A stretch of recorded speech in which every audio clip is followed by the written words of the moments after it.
the thing about short documents is they're imperfect. They're all a poor substitute for the screenplay. Bear in mind that what you're trying to do is take the audience on the journey of the character. And that's really what the treatment's about, is taking the reader on an experience. It's not about, I have to lay out the entire story.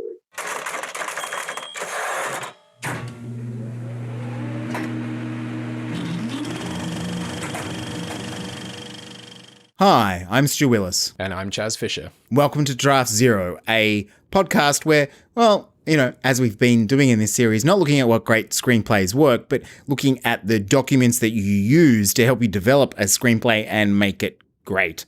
But the short documents. Yes. Documents that are shorter than the podcast. And the screenplay. Oh, dear Lord. And in this final part is really, for me, the most eye-opening part of the whole enormous epic recording that has been this 3-part series, is where we're looking at how do you write these short documents differently when the objective is to sell your project for the reader, to get them, as we discussed in the end of part 2, to get them to either read your script or, even better, pay you to write that screenplay that may not even exist yet. So it's all about how do you write differently for a document that is trying to recreate the experience of a screenplay, which in itself is obviously a much longer and more detailed document. And so how do you write a short document that accurately or powerfully conveys the same experience of reading a much longer document? Enjoy. The other thing to think about in terms of short documents is you need to be aware of the reality of the industry within which you work. One of the things to think about pitching, and why I have it slightly long, it's an aside really, I don't want to talk about it for too long, is that the kinds of short documents that you use depend on the nature of the industry that you're in. One of the reasons that pitching is very important is it's used in environments where there are an awful lot of projects and an awful lot of decisions have to be made very quickly. So in somewhere like Los Angeles, where there are thousands and thousands of projects floating around, and people are always trying to, get projects moving, and there's a large amount of money and a large number of companies who are commissioning work, then there's a very fast turnover of projects, a fast turnover of ideas, and the pitch is absolutely suited, ideally, for that kind of high-pressure, high-volume environment. If you have an agency that has 100 projects a year, I don't know why they use pitches. It's an industrial process. So the kinds of short documents that you ought to be using should be understood in the context of the industry within which you work. If you were an agency which had 5 people in your orbit, for example, to use an absurd example, if all you had to do was to service 5 people who wanted to write screenplays or wanted to write television series, and you're an agency, you would get them in and you would talk to them for a day each in a week. Yep. Okay, that would be your process. You wouldn't say, go away and write me a treatment. Because if you say to 5 people, go away and write me a treatment, what are you going to do for the month it takes them to write the treatment? You're doing nothing if you are this mythical agency. So your process relates to the kinds of people you're working with, the numbers of people you're working with, how much money you have, what your, as it were, plotted, what your defined objectives are as an organization, all of those things. Yeah. So this is one of my big bugbears about short documents and the industry across the world, is that the commercial industry in Hollywood has a very different set of principles and objectives than the agencies around Europe and other English-speaking countries, which have a different set of objectives. They're not only there to make money, okay, which is a fundamental objective of a Hollywood studio, is to make money. In fact, you might argue that that's the lowest of all their objectives. So how are their processes of story development and short document use different, given the objective different? So when one person comes and says, you need to do this because that's what distributors do, you go, yeah, I can see the value of doing it because it trains you up for the process when you need to talk to distributors. But if you're not necessarily a distributor, if you're a different kind of organization, in what way do your short document uses change? I think people have to be aware that it's not a canon of an inherited canon. You need to adapt and change, and people do. But it's, for me, a constant debate needs to be had about the nature of short documents and what kinds of organizations use what kinds of short documents in what way. It's not a set thing, and it changes over time. And it also changes in relation to what technology is available. Do you think we could, before we distinguish between selling to a funding agency as opposed to selling to a market, can we just talk broadly about, you're a writer and you've written all these short documents to get to a screenplay, and you've written your screenplay and you've gotten feedback and it's great and you're ready to go to market. Now, how do these same named documents, in particular treatments, I guess, but outlines are another one, how are these documents to be written differently if you're trying to sell your story as opposed to trying to figure out how your story works? It's a terrific question. You need to think more about the nature of selling itself. You know, before you sit out to write a document that is going to sell your story to somebody, you need to think, you know, abstractly for a little while at least, about the nature of selling, and think about how salespeople work. You know, selling. The question is, what are you selling in terms of a story? When you're selling it to a distributor, or when you're selling it to a commercial funder, or getting yourself an agent, even in the early stages, it's about selling the idea of the thing rather than the thing itself. You know, if you want to buy a Rolls Royce and you walk into a Rolls Royce dealership, and you obviously have the money to buy a Rolls Royce, the guy that's selling you the Rolls Royce is not going to start talking to you about the engine capacity and how the thing looks under the hood. He's not going to say, look, if you want to buy this Rolls Royce, let me open the bonnet for you so you can see the engine, which is what you do with a detailed discussion of story with a treatment. You're saying to people involved, look, this is how the story is. Let me lift the hood up and show you how it works. When you're selling a Rolls Royce to someone, you say to them, do you want to sit inside it? Do you want to have a drive? So then when the guy comes back in, or the woman comes back in, the salesman says, you look pretty good in that car. Did you enjoy it? That's what selling is about. It's selling the idea of being that person. You're not selling the thing, you're selling the idea of the thing. The old saying that people have of, sell the sizzle, not the sausage. Yeah. That's that notion of, you're not selling the thing itself, you're selling the idea of it, which is to say, there's a problem with detail. The problem with detail is you're kind of getting into the nature of the thing itself, whereas what you're really selling is the idea of the thing. And that is really worth remembering when it comes to sort of selling your story, which is why, for example, distributors are not interested in 20-page treatment. That's not what they're after. They're after the distributor who's looking at your stories going, what have I got to sell? And you should be able to give me that in 2-3 pages, maybe even less, because that's what they're doing. They're selling the idea. Now, later on, they will get involved in the detail. And they will be usually very, very good at the detail. But when you approach them with your work, they're not going, I need to look under the hood. They're going, what's the idea I can sell? Okay, and so when you're writing a treatment, that's the answer. That's the question you have to answer. When you're writing much more likely an outline, a synopsis of three pages. What's the idea you're selling, and why would that idea be attractive to this person? Just to bring this back into the practical. Yeah. So, and I've got to be somewhat careful because I know the producer of this particular project is in the YouTube, is watching the YouTube live stream, is we have a true life project, and the documents that I had to write for that project in terms of a treatment was, how do I choose which events in this person's life to keep and not to keep? Like, I had to figure out, what is the story I'm telling? I had to go plot. How do I break this down to scenes, sequences, et cetera, and ended up with almost a 20-page document that is all very plotty. We then use that document, which is incredibly detailed, to apply to the buyer, but in this instance, it was an Australian screen agency, for please fund us on the basis of this document that we've outlined. Now, the feedback that they gave us back on that document was, I didn't feel the big intense character moments that I should have felt.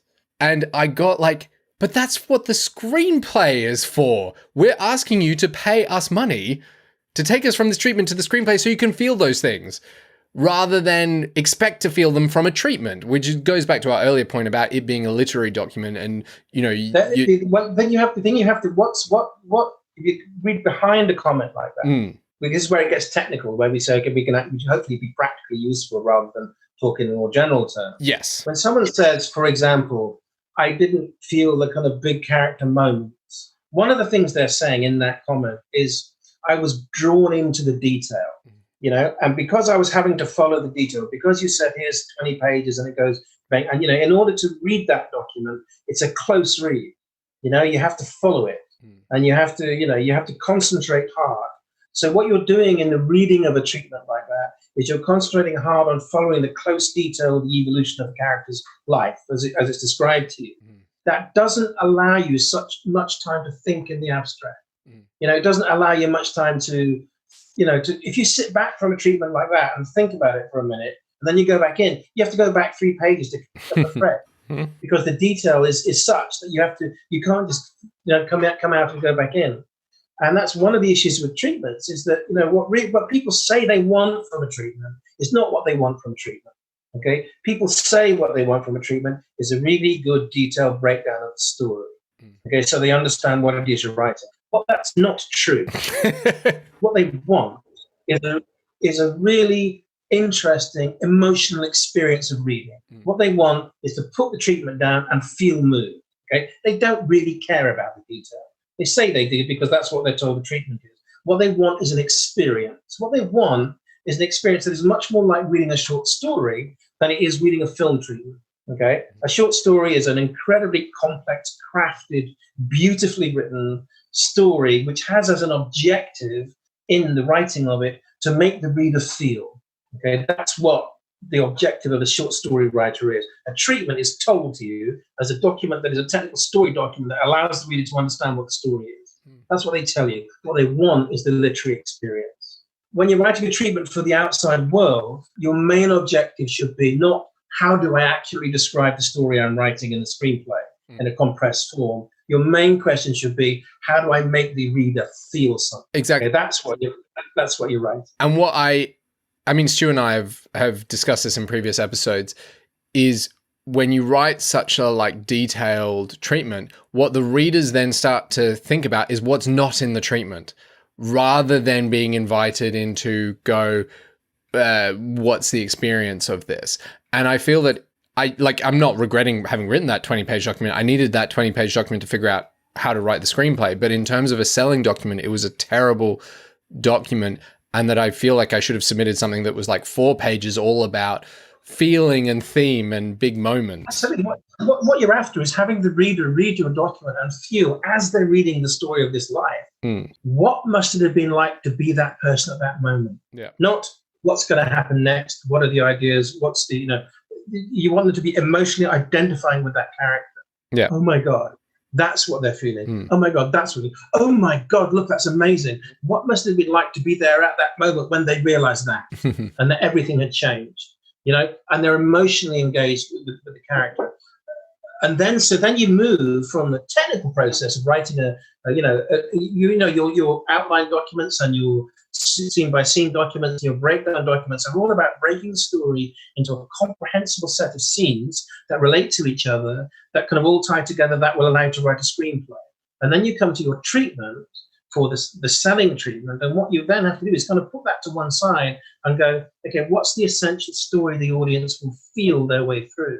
And how do I describe that to people? And one of the things that you don't do is have too much detail. This is why your 20-page treatment is a killer, because already it doesn't really matter how good how well worked out the story is. It's too much detail. It will become at 20 pages this, then this, then this, then this, because you're kind of summarizing scenes. You're not taking the audience through a kind of a crafted literary journey. You're literally taking them scene by scene through the story, which is very useful technically, and shows a skilled treatment reader should know that all the work you've done, but they're still not getting that emotional rush. And people make decisions on stories based on, the emotional rush more than they do on treatments, on the close analysis. So I would say you pull back on the detail. And in terms of technical stuff, when it comes to treatment writing, I would say, be really aware that detail at the kind of most forensic level is problematic. Beware of adjectives and adverbs, and it's just about compressing and boiling it down in the way that we were talking about before. That's what you have to do. And if you do that, you begin to allow space to appear in the story. And it's a kind of, again, it's technical. The example I would use is a description of someone walking across the room. And as he walks across the room, his blonde hair flops on his shoulders. He looks gorgeous. It's the kind of phrase you might put in a not very well written treatment. Okay. You could write the same description, which is he walks across the room and every woman looks at him, okay, which says exactly the same thing. But A, it dramatizes what he is. So you're describing in terms of action. So the fact that he's attractive is described to the audience, the reader, in terms of the action that you're describing rather than the physical description of him. But more than that, the question then is, what does he look like? In the first description, what he looks like is you described him with hair flopping on his shoulders, so he has long hair. So in your story there, your attractive character has long hair. You're defining an attractive man as being long haired, which means that for every member of the audience that thinks that bald men are attractive, you're not playing to their notion of attraction. If you don't describe how long his hair is, then if you ask the question, how long is his hair? The answer is his hair is the length of hair that any attractive man that the reader finds attractive would have. So the length of his hair is not defined by your writing. The length of his hair is decided by the imagination of the reader, Stu says as he flops it out. Yeah, exactly. So, I'm like, really? So in description, where you give detail, one of the problems with detail in description in a treatment is that it excludes the ideas of the reader. It says, no, I'm going to tell you what this is. And if you say, what's a lovely, nice car, and you name the Ferrari, what happens if I like Fords or if I like, VW Beetles? By telling me that she drives or he drives a Ferrari, and that's supposed to be a desirable car, you're cutting out from that description all the possible desirable cars that other people may feel are desirable. And you're imposing your notion of desirable in your story upon me. Without the space to reveal that it's relative to, in the case of a car, is relative to character. Unless it's vital to the story that it's a Ferrari, you don't say it's a Ferrari. Just don't. But people do all the time. They'll just say, I need to show he's wealthy, so I'll give him a Ferrari. Okay. But that, for me, if someone drives a Ferrari, they're probably an arsehole. That's my view of Ferraris. Okay. Now, I bring that to your story. So you tell me they drive a Ferrari because you like them and they're successful, and you tell me it's a Ferrari. I have a whole different set of associations with Ferrari than you do. And you don't know what my associations are. You can't know. So every time you put in that kind of detail, you risk me bringing associations that you don't want to the story. Plus, you also exclude me from the possibility of giving the car that I like to the character that you want me to like.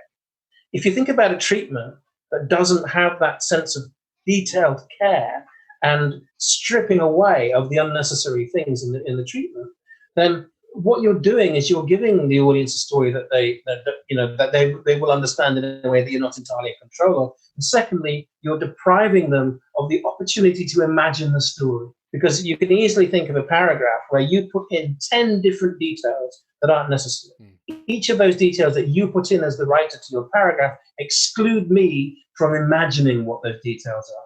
So that paragraph you've just written, there are 10 moments when I could imagine your story. You stop me imagining.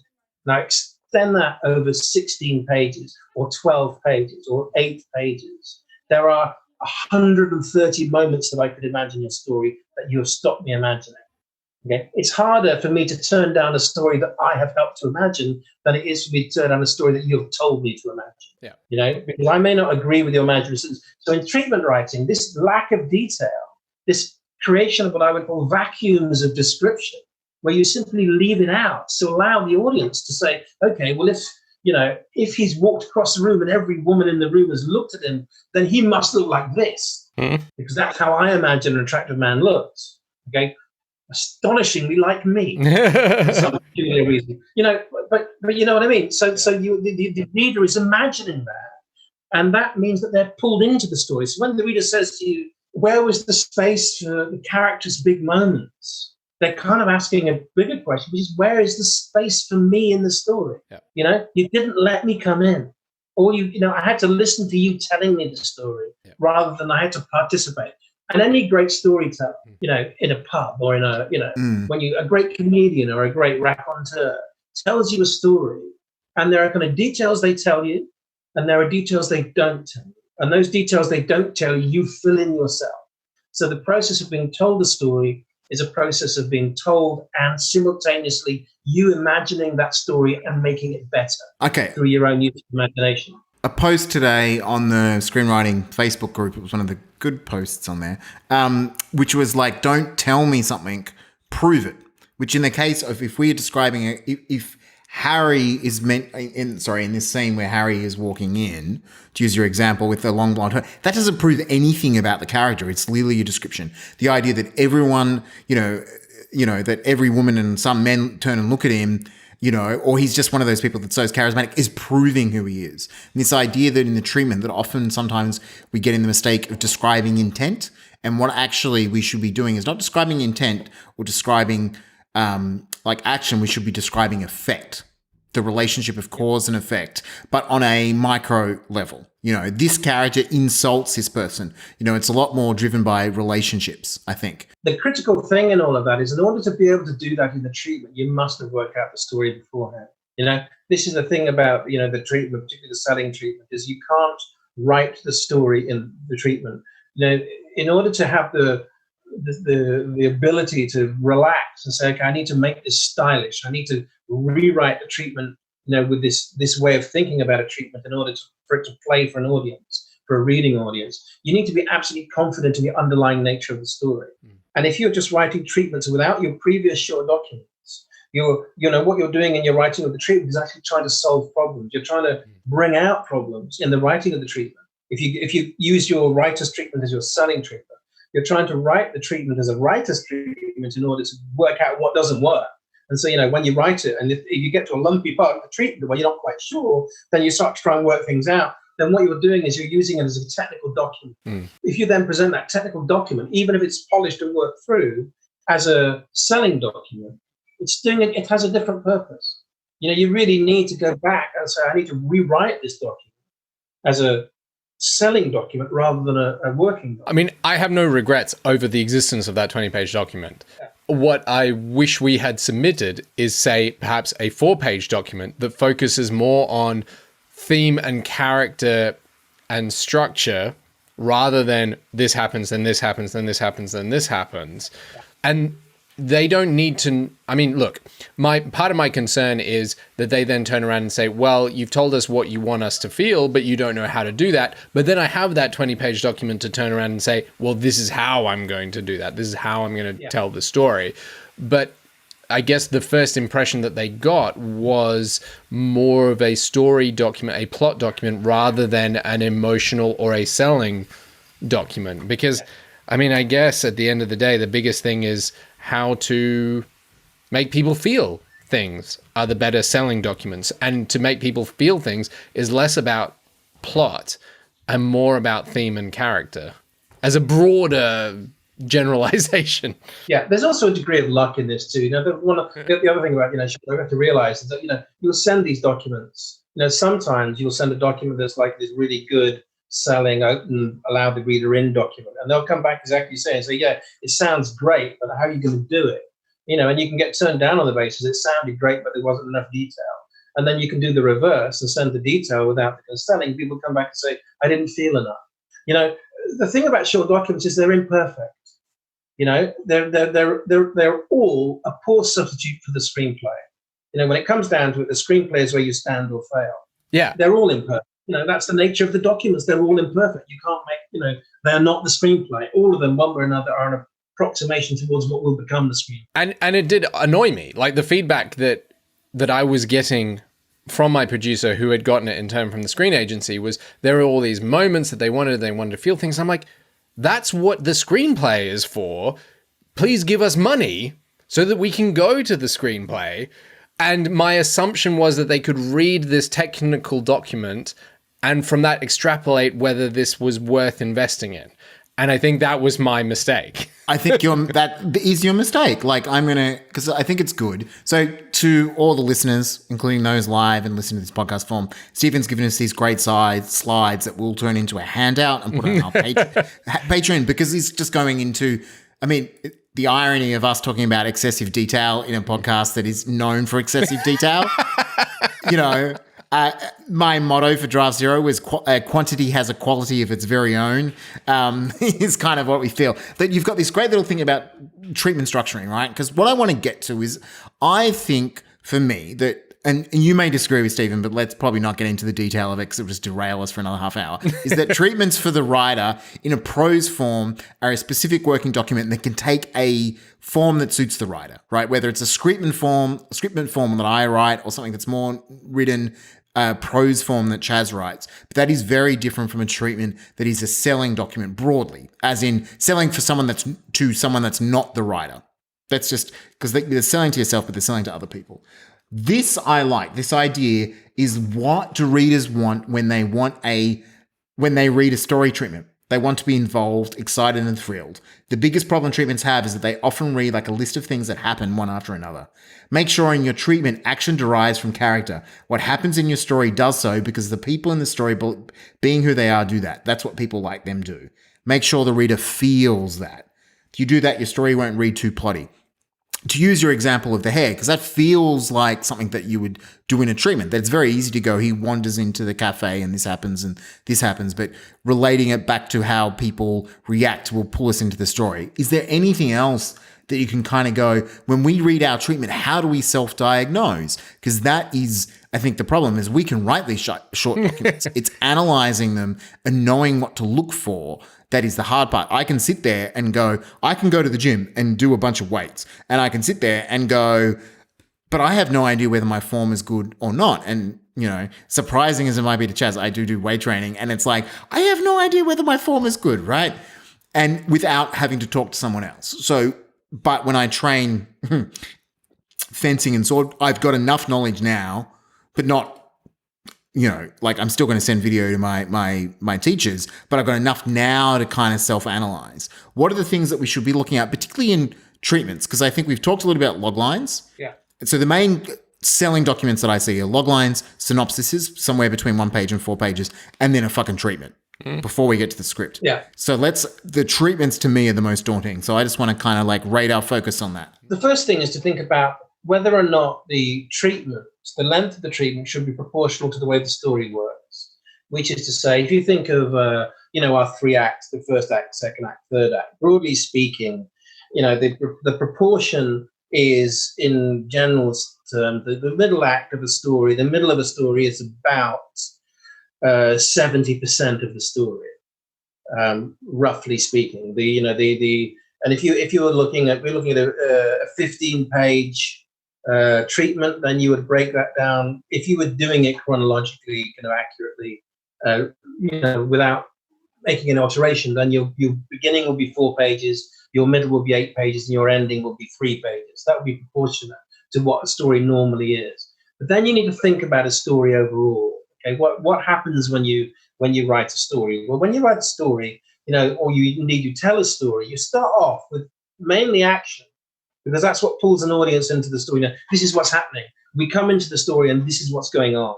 And you don't start a story with, well, you can, but you don't often start a story with, before I tell you what happens, I need to tell you about who these people are. Okay, so there's this man and he's a little bit grouchy and he's got a sore leg and he doesn't tell people how sore his leg is, but he aches all the time. So that makes him short-tempered. And because he's short-tempered, people don't really talk to him very much. And so he's slightly lonely. And because he's slightly lonely because of his sore leg and he's short-tempered, he doesn't get out very much. But he doesn't get out very much. He only knows a few people. And because he only knows a few people, the people he knows are all quite similar. So he has the same kind of worldview. That's not how you would start telling a story. You would start telling a story with an old man who goes out of his house and he sees a young woman and he threatens her. Okay, and what it turns out to be is those people become great friends. Okay, that's our story. But you will start off with the action, because that's the way you pull the audience into a story. That's naturally what you would do. So a story will tend to be quite active at the beginning. It'll have a reasonable amount of action in it, lots of things going on. Once we've got the audience into the story, once we've attracted them with the action of the story, we then start to unfold the characters. So we say, okay, well, now we need to know more about who this man is and who this young woman is, and what their relationships are and what's going on in the rest of their lives. And that's where your middle of the story will come. That's what tends to happen in the middle, as we start to unfold character more. So what then happens is the pace of the action will slow down. We won't have the rapid progress of action that we'll have at the beginning section, because now that we've pulled the audience into the story, what we then do is start to make them more interested in character. So things will happen, but the pace of action will slow in the middle because the meaning and the significance of the action is becoming clearer to the audience. As they are getting to know these people, they begin to, oh, that's why they do that. That's why they do that. So we're no longer as interested in they do this, they do this, they do this. We're asking the question, who are these people that would do these kind of things? I mean, this is the classic Western homestead sequence. It's in so many movies once you see it, where everyone sits around and has a meal or hiding under the bridge, and it's like, oh, and this is this moment that I reveal my character wound, right? Like, we laugh about it for a cliche, but it exists, right? Oh, yeah. Yeah. And so when you get into the middle, we know the people better. And so we were more interested in showing who they are through what they do than simply showing events. So the pacing of the, as it were, unfolding of events, of the plot slows down because the deepening of the characters allows the plotting to slow down in order that we can explore the character. If you had endless staccato plotting through the middle, then you wouldn't have enough space for character. Like an action movie that's endlessly exploding doesn't have very complex characters because there's no space for those characters in the storytelling. But in most stories, the middle is where it slows down, and at the end, we have to have a big, exciting ending. We want to leave the audience, moved and transported and wrecked. So what we do at the end is we take the speed of the plotting of the opening, and we have the significance of the meaning of the action that we've given through the character we've done in the middle, and those things combine. So the pace of the story picks up again at the end of the story. So if you think about the pacing of the plotting of the story, it's fast at the beginning. This is very general. It reminds me very much of the Monty Python definition of a dinosaur, which is thin at one end, fat in the middle, and thin at the other. This is kind of what a story is like. The action is fast at the beginning, slows down through the middle, and speeds up again at the end. So the problem for writing a treatment is that a treatment suits plotting. We know this. A treatment is a prose document because it's a compression, because that's all treatments are, a compression of the story. When you compress character, it's harder to write. A compressed character is harder to, the character is complex and multifarious, whereas an action in a story is relatively simple. This happens. So it's quite easy to write a compressed version of this happens. It's easier to write a compressed version of this happens than it is to write a compressed version of this is who this person is and how he's evolving through time, or she's evolving through time. That's a much harder thing to write in a compressed form. That's why we write scenes for characters, where we show the nature of the character in the scene. So to compress that into a sentence, the evolution of the character is much harder. So the treatment suits plotted action, and it doesn't suit character as much. So that section of your story where you have most character, which is the middle of the story, in the treatment is the part that you're going to have most difficulty with, irrespective of the story you're writing. Okay, it doesn't matter who the characters are or whatever. That's always going to be the case. So if you represent your treatment proportionately, as it would be, for example, in the screenplay, so if you devote 70% of your treatment to the middle section of the story, you're devoting 70% of your treatment to the most difficult part to write in relation to character, in relation to the treatment, because it's got more character in it. So one trick, I would say, in relation to treatment writing is compress the middle, is don't write it proportionately. So when you get to write the treatment, be aware that the middle, where the most character work is going to be the most difficult part to write. So don't devote as much space to it. Okay, so just compress it down. You have to get the big character movements in, the things that the changes in the character through the middle, but don't think that you have to represent the middle of the story proportionately to the beginning and the end. Okay, you should actually spend slightly more time proportionally on the ending and more time on the beginning and less time on the middle.